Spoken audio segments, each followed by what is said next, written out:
So in today's adventure, we will not be talking about my new Honda 300L Rally. My gosh, am I loving this bike. As you can see, many mods already taking place here. A lot of coverage coming on this bike in the future. Make sure to subscribe for that one.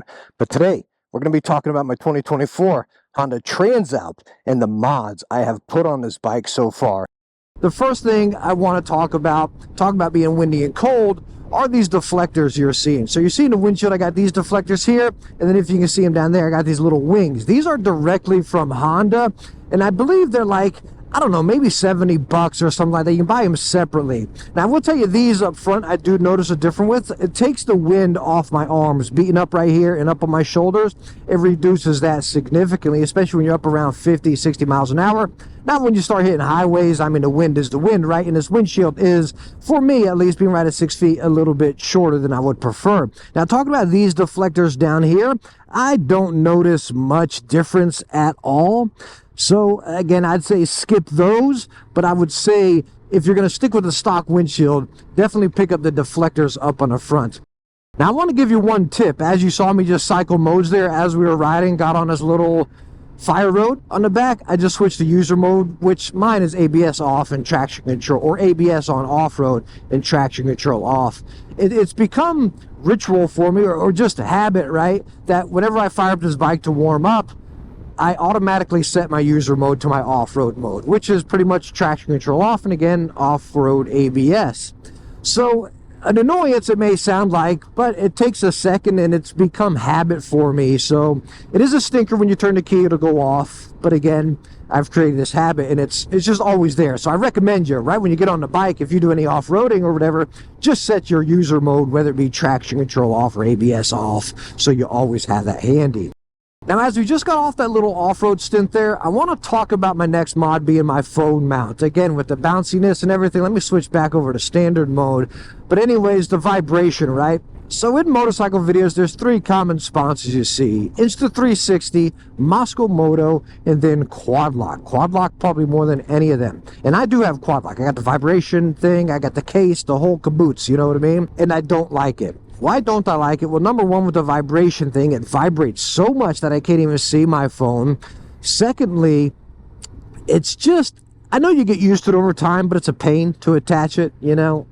You get used to it over time, so that's nitpicky. But the big point is I don't like the cases that come with the quad locks. They don't really protect your phone that great. All of your ports are still open, right? You got your camera exposed. I don't have my phone on here right now, but the case I use for my phone, it has a sliding door to cover up the camera. And if you're riding off-road, you got rocks coming up through here, rocks coming up from people riding in front of you.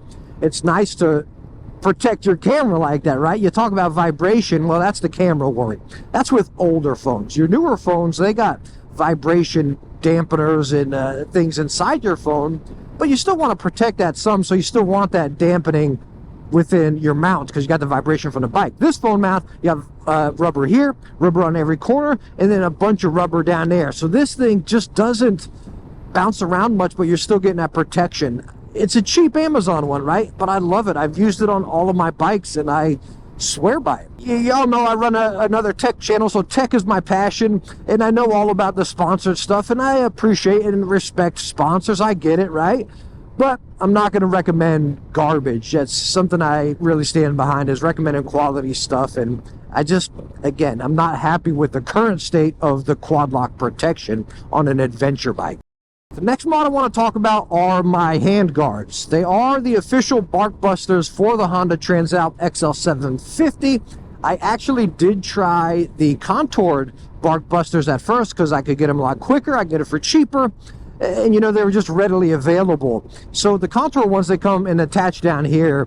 If you guys ever use Pro Taper bars or something, you kind of know about them. Anyways, on this bike, they wouldn't work because you don't have these spacers out here. And secondly, they come up and hit the windshield when you full lock the bars. Now, as far as these spacers, you're going to see them better over here. You got this big one there, and then that silver one. Now, I cut my grip maybe just a little bit short right there, so you can see it a lot better. Of course, over there, it's for the throttle. Over here, it's for your lever. If you don't have these spacers, your lever is going to hit on the side, say if you go with the contours.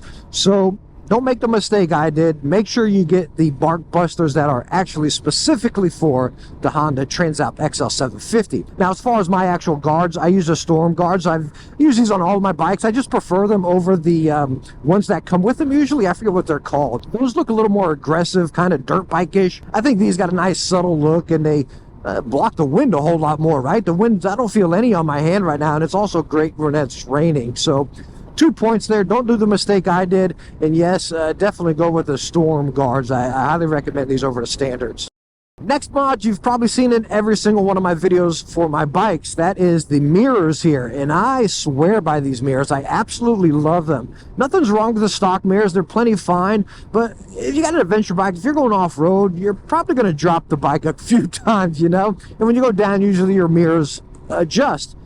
And with the stock ones, or most stock bikes, you got to have 2 wrenches, and it's just a pain even to adjust them to get in that perfect position. With these mirrors here, you can pop off this plastic thing, bam, adjust it with a little 10 millimeter there and get it to your position. Or if you're off-road, I mean, I don't want to pull on down my bars, but you can really adjust these simply, again, how they are on there, and there's minimal vibration as well.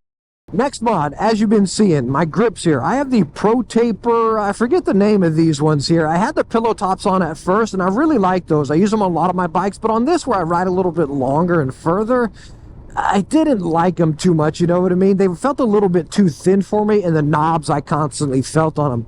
These guys are like double layered or something. I don't know. They reduce some of the vibration for sure. They got a nice big thick grip, and it just feels really, really nice. They got that diamond coat, so you do have that grip right there. I have heard people say that this will pop out eventually, but whatever. I'm not trying to advertise Pro Taper, so I can care less, you know. But the grips, again, they feel absolutely amazing. One other mod that I highly recommend, especially if you're going off-road, you know what? Just if you're just not even off-road, just in general, and it's a mod that you've been looking at this whole time, but you probably can't see, is my screen protector. I got one of those Speed Addicts or Speed Angel speed protectors on my screen here, because with a lot of Honda bikes, they have those cheap plastic screens, and if you just try to wipe a little bit of dust off if you're off-roading or something, you put those micro scratches all over it, and it is just horrible. So the screen protector, you're not going to get those micro scratches, but myself already having those micro scratches, once I slap this on, you can't see them anymore. It looks like a brand new screen. Now, one other mod that I absolutely love on this bike is that little 12-volt socket you can see right up here, and that is directly from Honda as well. And it's a super easy install, but there's actually a little trick. I don't know if it's a trick because Honda actually tells you it, but I want to give you a tip at least, because there are other videos out there that are showing, I don't know if I want to say incorrect, but you know, there's some European videos where they're showing you just plug that in and you're good to go. I can tell you on the US version, you need to get that other part Honda recommends you. And once we get to a stopping point, I'll take the seat off and actually show you. So now that we found us a nice stopping point, I want to run over some of these mods and talk about them. And it's very windy out here, but we are enclosed in by all these trees, if you all can see it there. So hopefully it helps reduce it a little bit, but it is, again, extremely windy out here today. But I'm going to flip the camera around. We're going to talk about some of these mods. Now back to that 12 volt, what I wanted to touch on that. Number one, it is super easy to install. You pop off this side panel, pop off that front, and everything just comes out and as a plug. Boop, it plugs right in. But your 12 volt is not going to work. The trick about it, it's not really a trick, because Honda tells you right on the site to make sure you buy the accessory plug as well. Now, it is right back here when you first get it. Mine is actually tucked down into here now. But again, you're going to have to plug that in. Right when you plug that in, your 12 volt will work. But without it, it would not plug in. Again, I've seen some Euro videos where they just plug in the front one there, the 12 volt, and it works. So I don't know if it comes with theirs or something. I don't know. But if you got the US version, make sure you buy, again, the 12 volt and then the accessory adapter as well.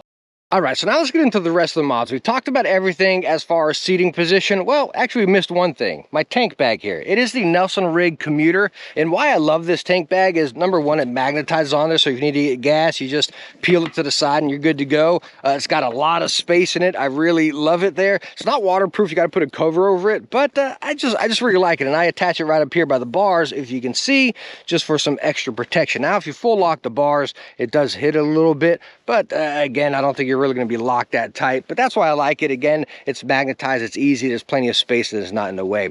The next mod is going to be my Shad SH44 back here. I love luggage on my bikes. As you see, this SH44, I got a little tool bag, my helmet, my gloves, towel. I can put food or drinks in there. And it doesn't look crazy ridiculous. It locks.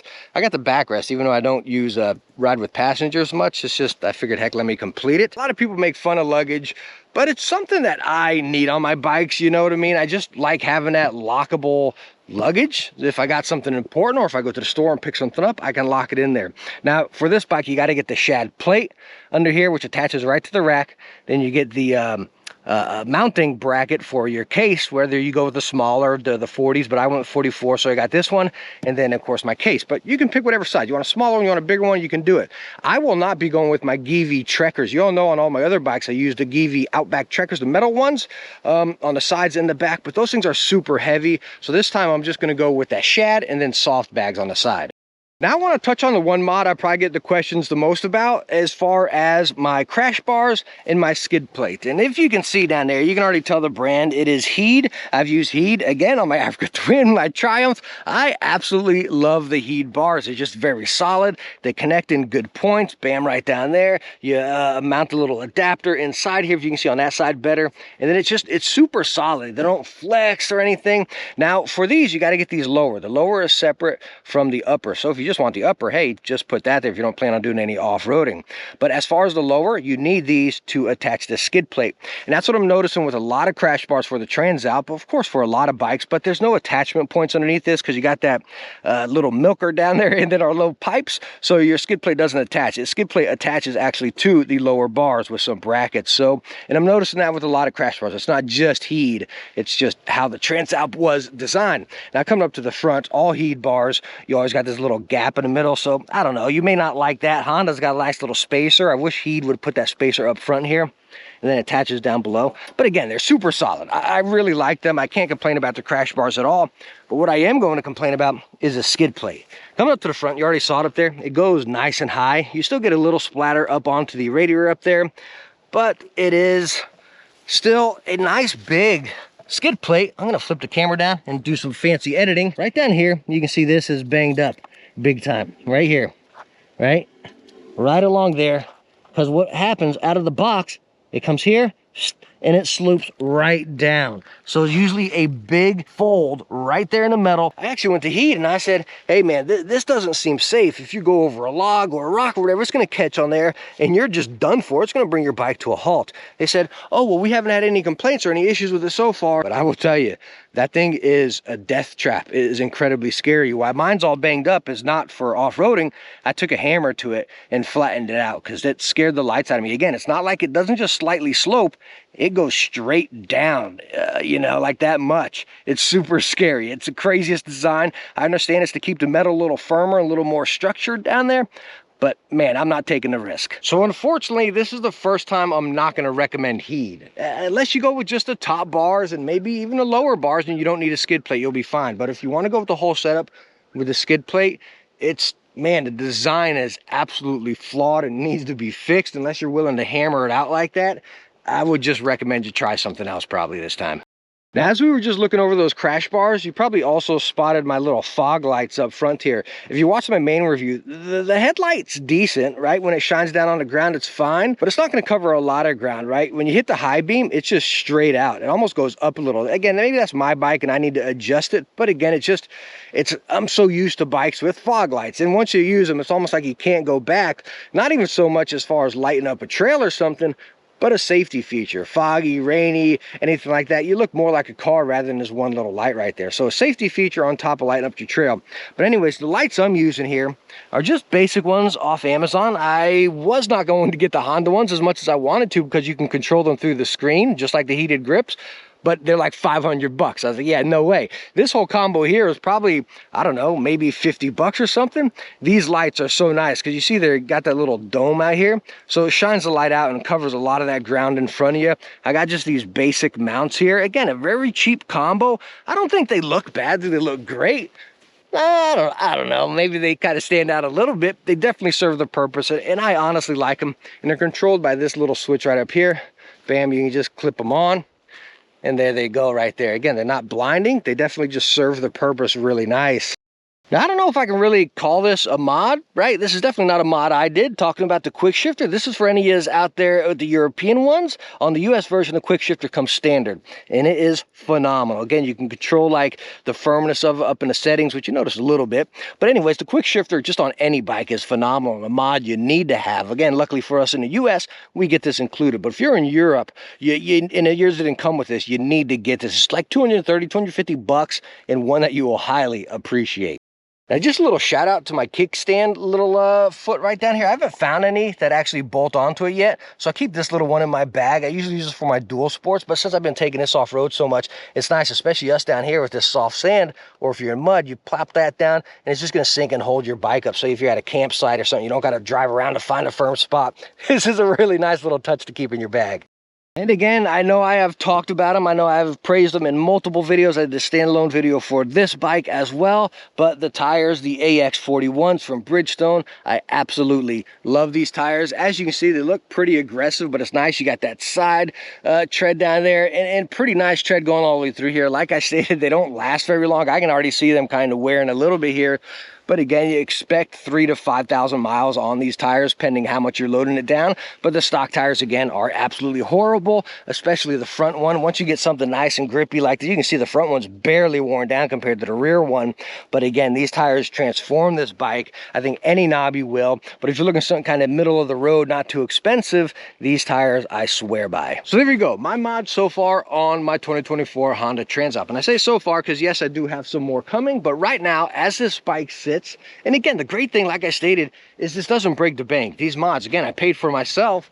And again, it's accessible. I think a lot of us will be able to build this bike out like this, and it transforms it so much better for our off-roading, which is going to cover 90% of us in what we're going to do. I really think this bike is going to do it. Is it perfect? Does it make it the perfect bike? No, we still got tube tires, still got low exhaust, and still got mild ground clearance. But again, for the majority of us, this build is really going to suit us perfectly here. So all in all, I hope this was able to help you out. That's my main goal here, right? Hopefully this helped you out and gave you maybe a different view on the Transalp, you know what I mean? What you can really transform it into, and gave you some ideas. So if I was able to help you out and you enjoyed it, please hit that thumbs up. Don't forget to subscribe, and I hope to catch you for the next adventure.